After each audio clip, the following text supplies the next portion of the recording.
क्या हाल चाल है जी? ठीक ठाक है।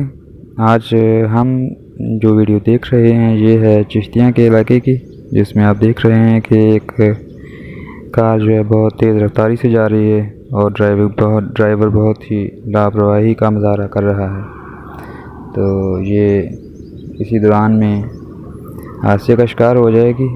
और वीडियो शेयर करने का मकसद ये है कि आपकी लापरवाही आपके साथ साथ दूसरों की ज़िंदगी को भी निकल सकती है।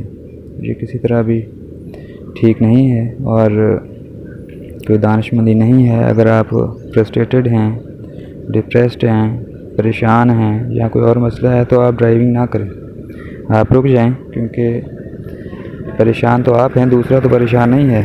आपकी परेशानी की सज़ा जो है किसी दूसरे को नहीं मिलनी चाहिए। अपना बहुत ख्याल रखिए, अपने इर्द गिर्द देखिए। अगर इस तरह कोई मामला है तो आप फ़ौरन उस बंदे को रोकें और ज़िंदगी को महफूज करें। अपना बहुत ख्याल रखें।